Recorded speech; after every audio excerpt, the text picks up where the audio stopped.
Very much, Saleha, and salam alaikum, dear friends and colleagues. And Saleha began with her own land acknowledgement, and I too would like to begin by noting that I'm joining from the traditional unceded territory of the Algonquin Anishinaabe people here in Ottawa, and very much highlight what a sacred honor it is to be involved in discussions about human rights from this territory. And thank you very much to the Justice for All team for pulling together this really important opportunity for the conversation, and always a delight to connect with two dear friends and colleagues, Farid and Monia, who I always enjoy. We all three of us have, I don't know if ever the three of us together, but certainly we've been in these sorts of spaces many times together over the years, and it's always an honor. So first, let me state the obvious, I guess, in response to the question framed, and that is that when we talk about foreign policy, I think we would all agree that we're talking about human rights-based foreign policy, because not only should foreign policy matter, I'm assuming all three of us are going to say it does, and that it certainly should matter in times of elections, but in particular, it's human rights-based foreign policy that matters, and that is generally not what we get. There are some moments, obviously, going back years and decades, when Canadian foreign policy has had a human rights moment. But I think at best, we would probably describe that as being inconsistent and uneven. And at worst, human rights is far too often deliberately sidelined and ignored in foreign policy. And I expect that, in my response to the various questions, this idea of what a human rights-based approach to foreign policy entails is something that I'll continue to tease out. So I think there's three pieces wrapped up in this question. Why should foreign policy matter? Do Canadians care about foreign policy when they vote? And then what about specific bilateral foreign policy matters? China and India have been highlighted. I think I've got 4 minutes, so I'm going to try to make 4 points. The first is quite an obvious and broad one, but I think it's an important starting point. Foreign policy matters because Canada is part of the world. Canadians ourselves come from so many corners of the world. Canadians, regardless of where they come from, I think increasingly do care deeply about events in other countries, and even more so when they do have close family, community, or other ties. Certainly Canadians increasingly do business in all corners of the world, and that's not always a good thing. Doing business includes selling arms to Saudi Arabia, for instance. Canadians work abroad. They travel abroad in numbers like never before. Certainly our refugee and immigration policies, integral to the Canadian identity, are wholly intertwined with global trends and crises and very much buffeted by foreign policy. So do we really still live in a time when divvying up domestic issues over here and international issues over there makes any sense, and even whether it really still has any resonance? If there was a time when foreign policy could be thought of as something detached from what's happening here in Canada, then I think those days are long gone. And that when we let it drift and when we fail to ensure that we have informed national debates about not only the country we seek and desire, but the world we seek and desire, and Canada's place in that world, and which parties champion what policies to best take us in that direction, then we've missed a profoundly important opportunity. And I guess I'd just note that we have such a painful and disgraceful reminder right now with the spiraling crisis in Afghanistan over the past month. This is, I went back to check it out, this is the 7th federal election since the war in Afghanistan began in 2001. And I'm not going to say that it never came up in any of those elections, but the extent to which it ever did was really only in polarizing and limited terms. I think back to the 2011 election when there was some focus on Stephen Harper's government's handling of the issue of battlefield transfer of prisoners by the Canadian military, for instance.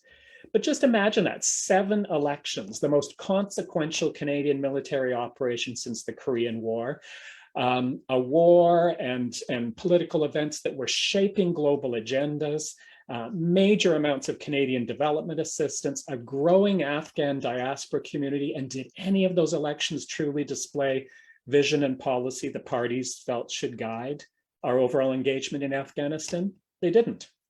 And here we are in 2021, Afghanistan is coming up. How could it not?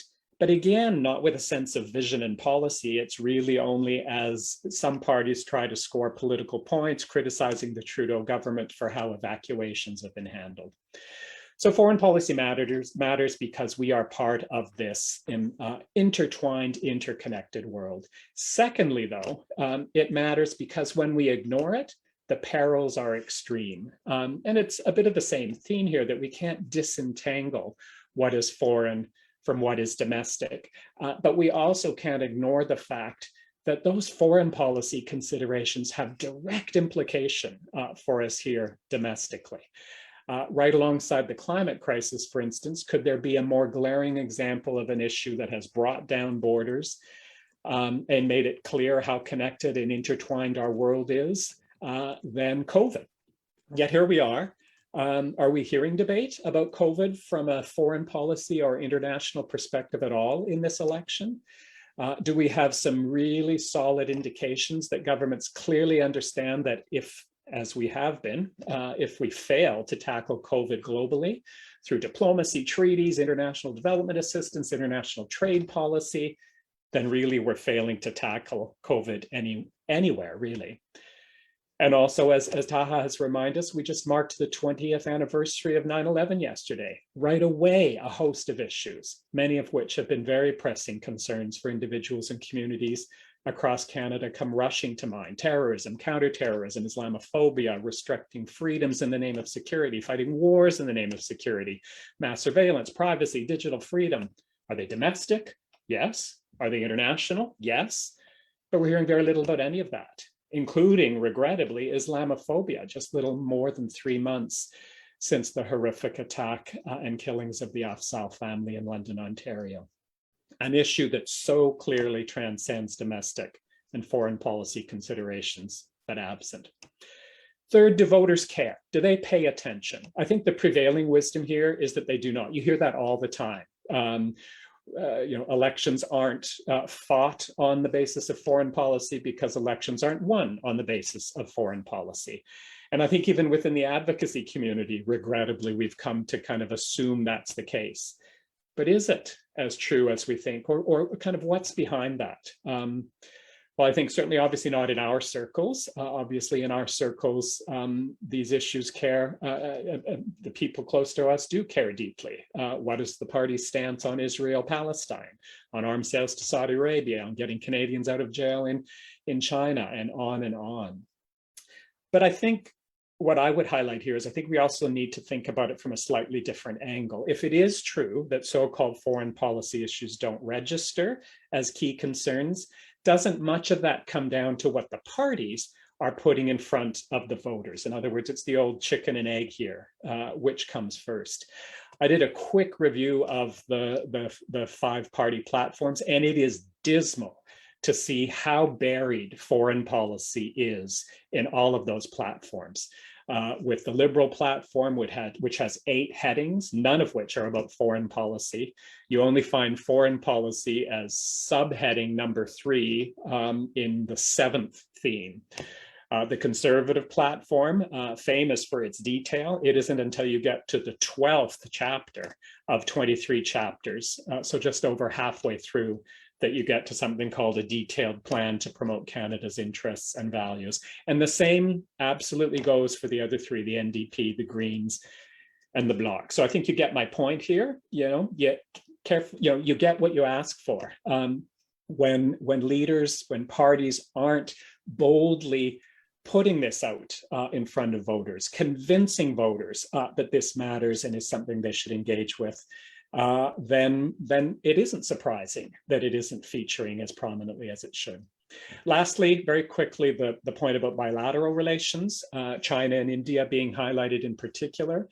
And notably in those very limited foreign policy sections in the platforms, there's only a handful of countries that come up by name at all, the most extensive being the conservative platform, which has paragraphs actually on China, India, Iran, Israel, Palestine, and Ukraine.